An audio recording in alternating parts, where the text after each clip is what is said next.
Alright, here we go.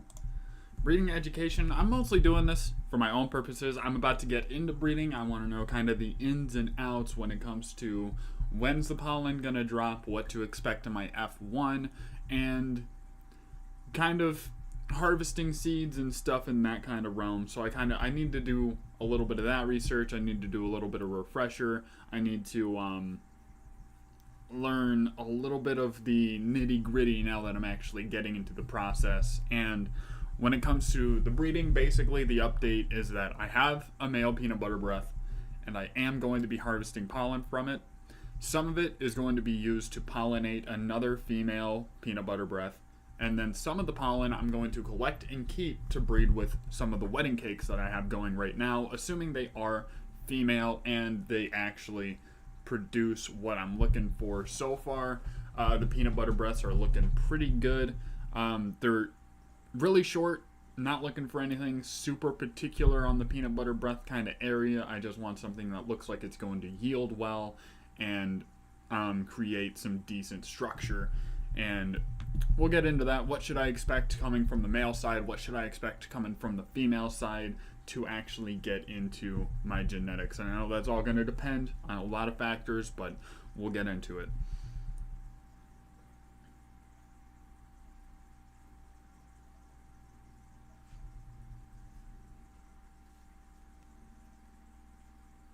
So I'll pull this up so I can actually interact with the chat. Alright, here we go. Probably watch a couple of YouTube videos on it. Maybe we'll get into an article.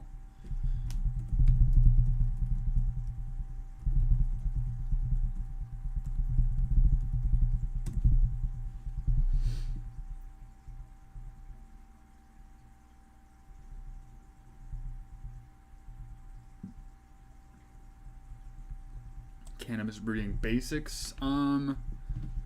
Lex Blazer, I believe I watched a couple of their videos when I first started learning about growing, and they make some pretty good stuff. Mr. Growit's video was pretty good. We went over that on the last stream.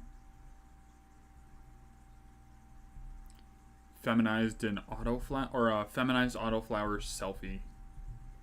That seems like it would be kind of advanced. Let's just go into cannabis breeding basics. Welcome to Lex's world. Let's discuss breeding cannabis. It's how we got to the huge variety and strains that we have today.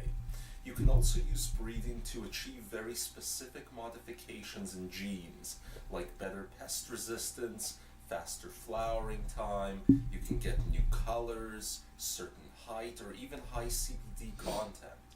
The first thing to know about breeding is that it's not a good project for beginner growers or growers who have limitations in terms of time, space, or money.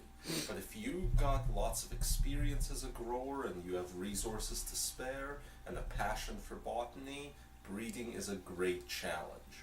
The first question as a breeder you have to answer is whether you're going to be doing inbreeding or outbreeding. Inbreeding is when you use a male and female plant of the exact same strain in order to breed seeds that will closely replicate the traits of the parents. The disadvantage of inbreeding is you What's can't up, Jonathan? come up with regular seeds. Doing a late stream, so this one's not going to be super long, but I wanted to get into a little bit of breeding because I know it'll help me and some other people. The advantage of inbreeding is that the results are pretty stable and not too random from generation to generation. Now, outbreeding is what most people think of when it comes to breeding cannabis, using a male of one strain and a female of a totally different strain, breed them together and come up with a whole new strain that's totally different. The advantage of outbreeding is that it's easy to come No, they won't have developmental issues, as far as I know. Inbreeding in plants is a lot different than inbreeding in animals. Outbreeding produces very random results. There isn't even a guarantee that the mixed offspring of two great strains will be anything decent. You just have to kind of test it to find out. Breeding at its base is pretty simple. That is one thing. I'm going to be really fucking sad if I do this cross and it ends up like trash and then I find out why I've never seen it before.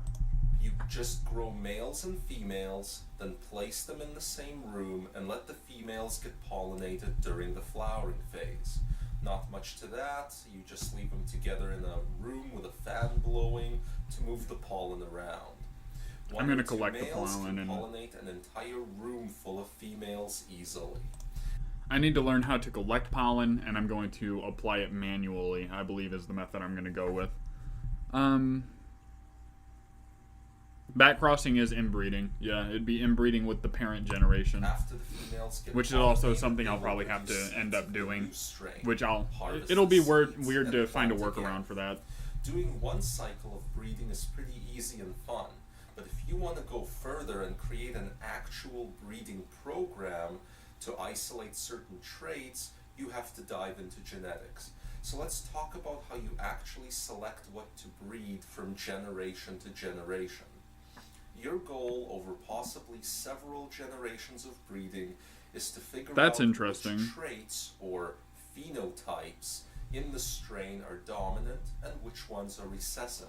I don't think that would work for me. I want to try to produce as much as possible. Dominant phenotypes I'd have to do like an actual shaking. In your offspring, and your recessive phenotypes are expressed less often. Let's take a look at an example. You can determine which phenotype is dominant and which is recessive as you breed plants and fill in a Punnett square with the results.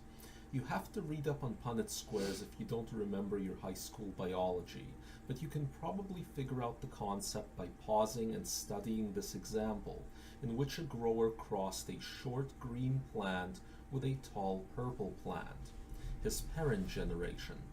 Note up here when he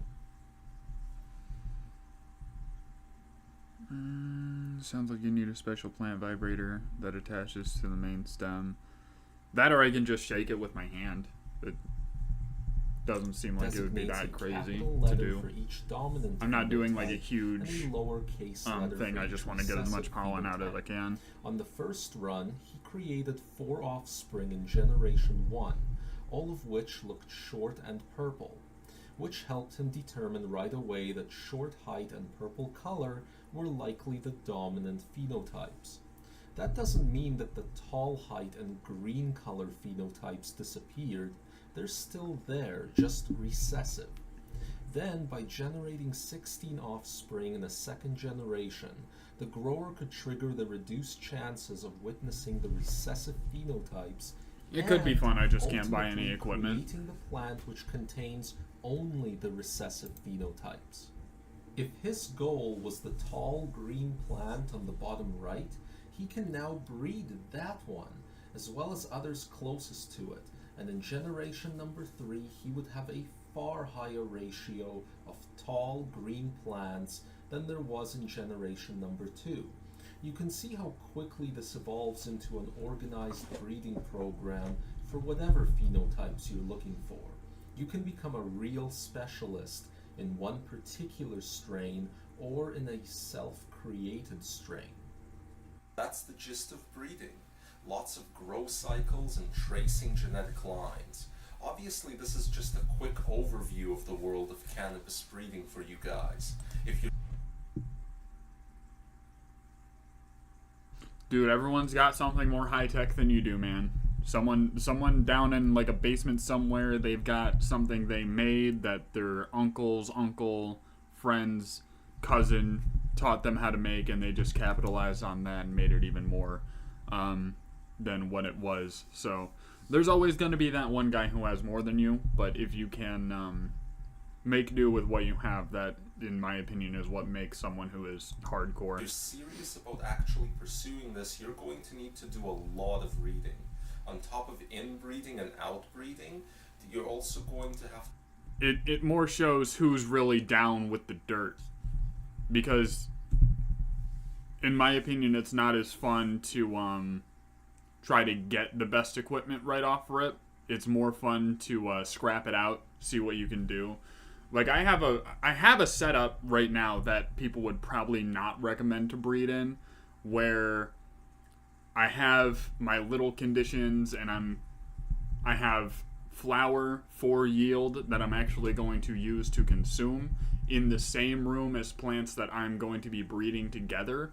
But the reason that the pollen isn't going to be coming out is because the ones that are for yield are many weeks ahead of the plants that I am going to be using to breed. So I don't think there's going to be any cross-pollination issues going on in that aspect. But then also the pollen that I'm going to be using, I'm going to have to take the father plant and take it out of the flower room and kind of tip it over onto a tray in a completely separate space, and then shake the pollen out onto the female plant that's in the same pot and onto the tray to then collect the pollen and then keep the plants, probably bring them back when I know that there's no extra pollen on them and all the pollen is actually sticking to the plant, and just be super careful, bring them back into the flower room and then flower them the rest of the way and get those seeds from that plant, and hopefully not have any pollen in the carpet that could then get kicked up or something like that. And hopefully everything just goes hunky-dory. But who knows, man? Who knows? What's up, T-Flow? Good to see you. So much for us on its proper encouragement. I'm trying to do everything on my own to compose. Yeah, so I'm just making do with what I have, if I'm being completely real. About stuff like and then I also found out one of my outdoor peanut butter breaths also is a male. So I'm going to have to take pollen from that one and then kill that plant off, because I really like its stout structure with its broad leaves and its high pollen sac density, as well as the nodal spacing. So I'm going to take notes, be like, peanut butter breath 3 has these good attributes, and then breed it with a future wedding cake and keep that pollen in a separate container than the other one. And then we can see which parent gives off the stronger offspring just by keeping it in a catalog. So I'm probably going to write those notes down at some point just so I don't forget, and keep those for my own purposes. Ultra budget mode, and yeah, that's going to change also, because a little bit of a work update, because this is going to affect my schedule. I'm not sure how much yet, but I am going to be working at a job where I'm going to be getting prevailing wage, because it's a government funded project. Because I work in construction, I'm going to be working on a certain university. I'm not going to say what one, because I don't want to give away my work location.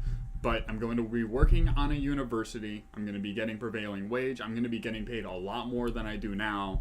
So I'm going to be paying off my debt, and I'm going to have a lot more of a budget to work with once I get to that point. So I should be debt-free by the end of this year if everything goes well, and if I stay up on that project.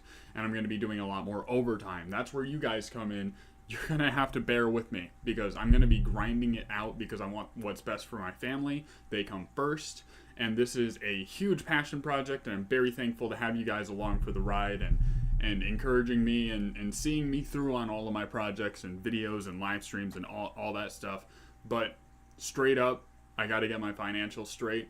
This is a huge blessing, and it's not even in disguise. It's just something I'm going to have to work with.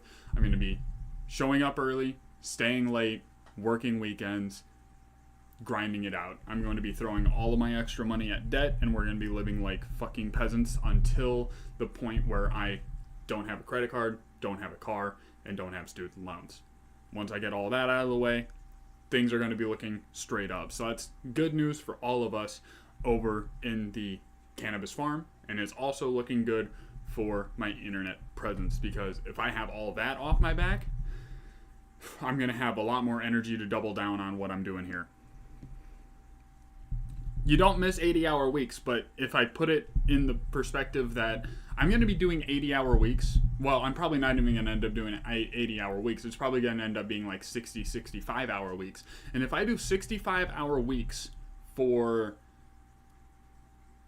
let's just be conservative and say I'm going to be there for 6 months, right? If I do 60-hour weeks for 6 months, that's 6 months of my life that I'm just focusing on paying off debt and getting out of debt. And then, let's say they take me off in 6 months, I still have the very generous Christmas bonus and my tax returns that I'm going to be getting. I'm going to throw all that towards debt as well. just from those 3 sources of revenue, I should have more than enough to pay off all of my debt and get a new car with less miles paid in cash. And if I don't have a car payment, I have no problem. If I'm paying less in insurance, I bring down a monthly payment that I can't avoid, and stuff like that. So we're going to be doing really well. And if you guys want to learn about personal finances a lot more, I recommend watching Financial Audit. That guy is fucking awesome. We can watch a couple episodes here if you guys would like, just to learn a little bit about personal finance, because it is one of those things that I am super passionate about after learning a little bit more about it and actually having things laid out for me in very plain English, how it all works and how much money I've been wasting on dumb shit. Your debt is gone. It's going to be amazing. Yeah, I'm going to be saving like almost $800 a month basically. And then I'll also be able to raise the rent, pay off my house sooner. It's going to be crazy.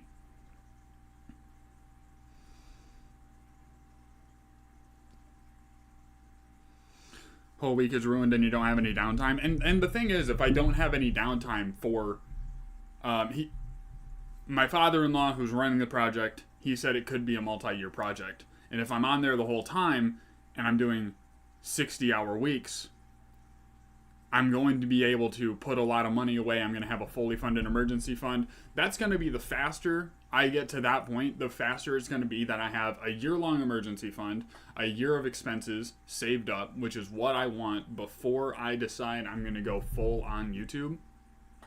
And when I do that, I'm going to be doing a lot more content here, and I'm going to be doing a lot more here. The faster I can get to that point, the faster I can take a year off work and be like, listen, I can sit down with the owner of the company, and I can be like, hey, this has been great. I really love working with your company. If you leave off on a good note, he's really likely to bring you back. No problem, no questions asked. So I can sit him down and literally be like, I have a year emergency fund saved up. I have a year of expenses in my bank account. I want to take 6-7 months off. I want to see how this other thing that I've been working on goes. And if it's not working out, I want to call you and I want to pick up right where I left off. And he should have no problem with that. And then my father-in-law, he also said yesterday that he's going to be retiring in 7 years and he wants to pass down the truck. He's a foreman, and by the time he retires, he should have like a 2-year-old truck. And he wants me to fill in his shoes. So I have places to go, and no matter what, I'm going to succeed at something, it seems. Because from what everyone's been saying, I look very promising in that trade.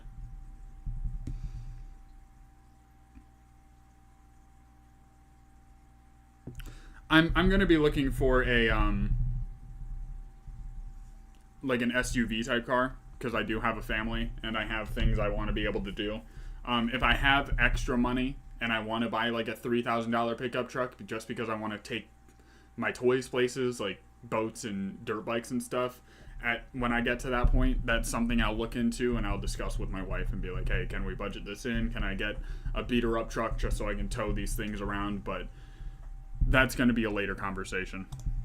Like back crossing, which is the repeated crossing of an offspring with its original parent generation. And then there's self-pollinating, where you create seeds by pollinating a plant with its own pollen. You can also store pollen for later use. And there's interesting stuff and implications to consider if your breeding program in any way involves clones. So yeah, lots of work to learn it all. I'll include a link in the description to my favorite textbook, which contains it's definitely a lot of work. Tutorials for such techniques, including similar Punnett square examples to the one I used. That's the show on breeding. Hope you enjoyed it. If you did, be sure to subscribe. How many people watched the video this morning that I posted about pheno hunting properly, or pheno hunting more effectively, rather? If anyone watched that video, I talked about grafting. I could also use that to graft a male into a female plant and self-pollinate that way. And then I would create regular seeds from a single plant that was pollinated technically by itself. So that would also be huge for a breeding technique. And I think that would be an excellent tool to have in the toolbox to be able to use to lower the plant count while also breeding. So there's crazy avenues you can go down when it comes to the breeding world. Because when you talk about feminized, I'm pretty sure the way they make feminized weed seeds is they just take a certain part of a female plant, spray it with the colloidal silver or whatever it is, that liquid silver, turns that portion of the plant into a male, it pollinates itself, those seeds are feminized. I'm pretty sure that's all there is to it. Feminized seeds have changed the game for people who want to grow their own medicine. Also, shout out to Strange Show. How do you make a seed Guy's that awesome. only grows female plants? With methods popularized by the famous breeder Probably Soma, copyright right many here. growers are now making their own feminized seeds at home, and we're about to figure out how it all works. Also, Strange Show. Growing cannabis, you're We replied to almost comments to each other hoping to grow before. female Love you, plants dude. that I don't know if you're produce watching. big, You're probably beautiful not. buds. Probably When got you way grow better from things to do. regular seeds, you only have about a 50% chance of getting a female plant. But when you grow from feminized seeds, you have about a 99% chance of getting a female plant. A lot of time, energy, and risk could be involved with growing plants just to find out that they're males and have to be tossed out. So knowing that you were getting a female plant before you even plant your first seeds could be baby. priceless. And that's where feminized seeds come into play. Now normally a male plant makes pollen and a female plant makes buds. A female plant will catch the pollen in the air that is produced by a male plant, and after it's pollinated, it will begin to produce seeds so it can grow new plants. The general idea behind feminization is that female plants are forced to produce pollen, and that pollen is then used to pollinate other female Speaking plants. of seeds, I'm going to Then drop my those seedsman plants will link in grow case anyone seeds wants to that pick will up. only grow more female plants. In case anyone This wants to saves pick the up some grower the seeds from time and energy of growing a seedsmanseeds.com. plant just to Use find that out it's a link. male You help and out the grow it show. Big laboratories And you also get and great genetics. commercial seed producers use crazy sounding chemicals to make feminized seeds. Weird acids and silver nitrate and silver thiosulfate. But this method of making these crazy seeds was first developed by the legendary breeder Soma with just a watercolor paintbrush. Soma noticed that when the colas of certain strains were late into flowering, that some viable male flowers would appear. He collected the pollen from these male flowers very carefully onto a Wait a paintbrush. second. He saved some of it in jars and applied some directly to the nugs of his plants. This pollinated the plants and caused them to grow seeds like always, but these seeds only grew female plants. Soma had just made a huge breakthrough. Soma's discovery made people look into this further, and we now know that we can just use chemicals to force a female plant to grow a few male flowers. There are 3 chemicals you can use to change a plant's hormones, but the most common is colloidal silver. A water-based solution of colloidal silver is sprayed on a branch of a female plant. This slows the plant's productions of hormones that produce female flowering called ethylene. This also increases the GA3, 4, 5, and 7 hormones, which will induce male flowers in a plant when introduced. You have before magic flowering. debt? What do you mean Now, the by that? actual You're not talking plants about that cards, are right? You're not talking about going into debt for magic cards, right? Please tell me that's not what you mean.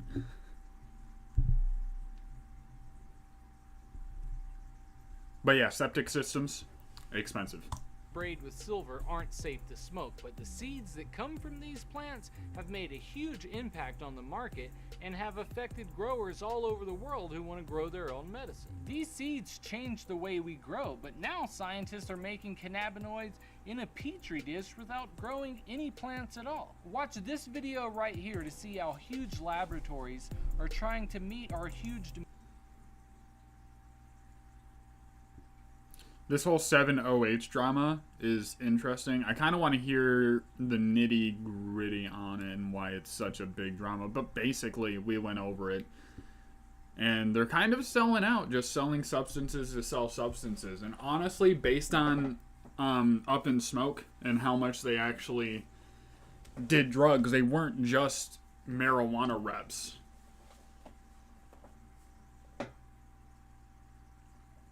Oh, it magically appeared. Yeah, that does magically appear, man. It appears in all sorts of ways. So, let's go back. He said there was one late in flower, stressed, and got itself viable pollen. Weird acids and silver nitrate and new plants. The general idea behind feminization is that female plants are forced to produce pollen, and that pollen is then used to pollinate other female plants. Then those plants will grow seeds that will only grow more female plants. And this saves the grower the time and energy of growing a plant just to find out it's a male and throw it out. Big laboratories and commercial seed Don't drive a producers Subaru. use Hey, my friend doesn't drive a Subaru either, but he's got hella magic cards. But he actually allegedly does make a profit off of selling magic cards. I don't know his whole operation. I don't know anything about it. I just kind of got to take his word for it. Apparently he's making a little bit of money, but it's pretty hard to make money trading cards, so I wouldn't recommend it. crazy sounding chemicals to make feminized seeds. Weird acids and silver nitrate and silver thiosulfate. But this method of making these crazy seeds was first developed by the legendary breeder Soma with just a watercolor paintbrush. Soma noticed that when the colas of certain strains were late into flowering, that some viable male flowers would appear. So he collected pollen from a plant that basically became hermaphroditic. The pollen was viable enough to actually breed with, and he bred it with himself without using any crazy chemicals, is what I'm understanding. That is something I could do. But I'd probably actually want to go with the Colloidal Silver, just to be safe. That's pretty interesting.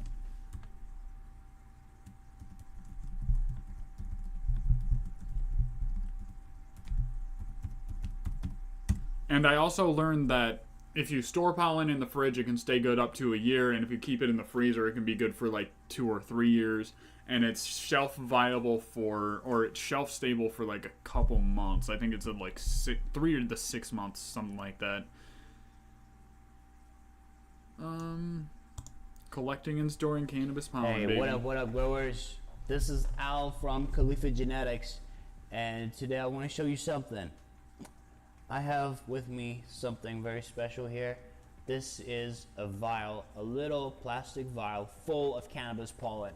I need to get some With plastic this vials amount of also. pollen, I can pollinate many plants and make thousands of seeds. But that's only if the pollen remains viable. What I want to talk about today is how to properly harvest pollen and how to properly store it so you can use it for a long time. We're going to do this, and we're going to learn how to do this with male cannabis plants and also reversed females. So we're going to harvest pollen from both male cannabis plants and reversed females. This is a very important skill that every aspiring breeder must learn.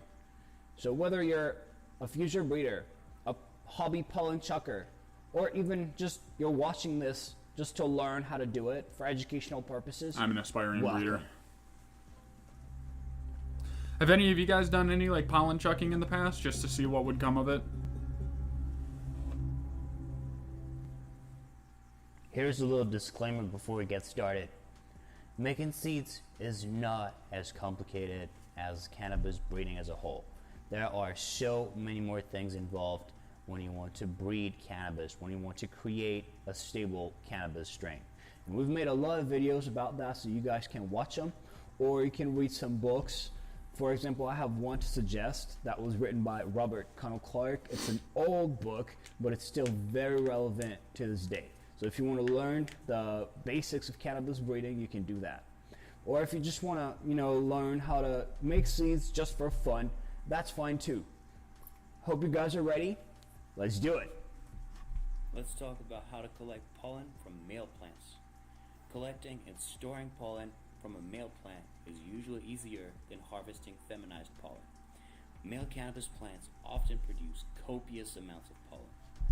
Furthermore, a little bit of pollen goes a long way, so you'll just need a small amount, just a tiny little bit of pollen in order to make hundreds of seeds. The best time to collect male pollen is usually about 1 week after the first flowers begin to open. But you gotta keep in mind that this is strain specific, so it greatly varies. Here's what you need to get started. I need to see when those are actually opening then. But it's I'll not have to keep an needed eye on if the that. relative humidity in your room is under 45%. A table with a flat surface, and it's better if the table is black so you'll be able to see the pollen a little bit better.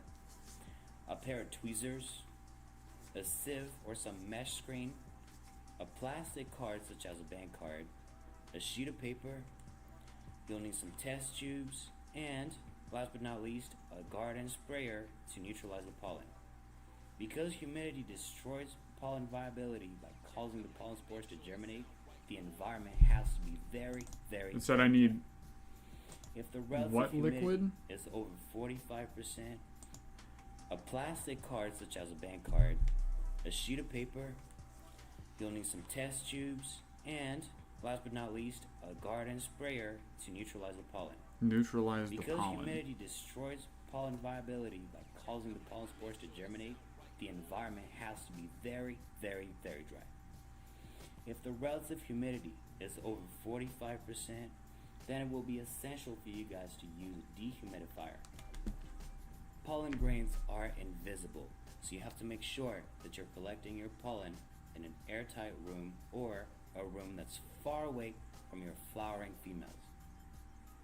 Here are I think I'm going to 4 collect it simple out in my steps garage to collect pollen successfully. in our storage room. Step I think 1, that's going to be the best place place to the do male it. plant above the table with a sieve between the table and the plant. Male cannabis flowers are super moist, and this can ruin the viability of your pollen. Step 2, gently shake the male clusters above the sieve. The pollen should end up on the table, and the male flowers should remain trapped in the sieve. You also have to remove all foliage remnants and male flowers from the pollen powder using the tweezer that you have. That's because these are moist and they could mess up the viability of your pollen. Step 3. That's going to be time Let the consuming. pollen dry with the dehumidifier running for at least 12 hours. Pollen does not store well at room temperature, so the dehumidifier will help you suck up the moisture faster. Step 4, last step, collect the pollen from the table using your plastic card. Slowly push it onto a sheet of paper that you previously folded in the middle. Okay, now I have a word of caution. Always thoroughly spray yourself with water as soon as you leave the room. Pollen grains are invisible, they're so tiny, and after collecting pollen, your clothes will be full of invisible pollen spores. So it's very easy to contaminate your female plants that way. Either don't visit your plants, your females, or spray yourself with a lot of water, take a shower, change your clothes, and then you can go to the flowering room. Congratulations! You've been able to properly collect your pollen. Well done. So now we're probably gonna wanna store that pollen, right? There's 2 different methods you guys can use. There's the short-term storage and there's the long-term storage.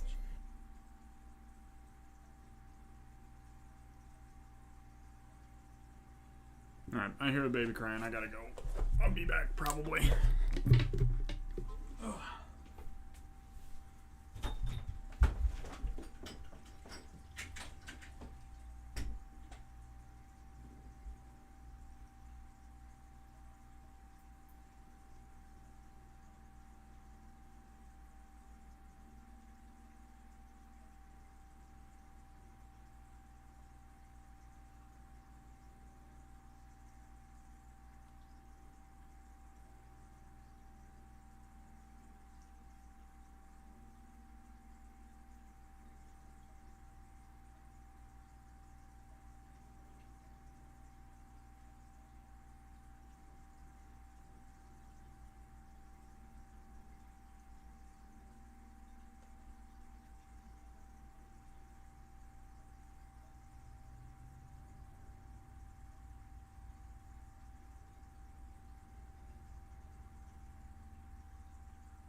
Alright.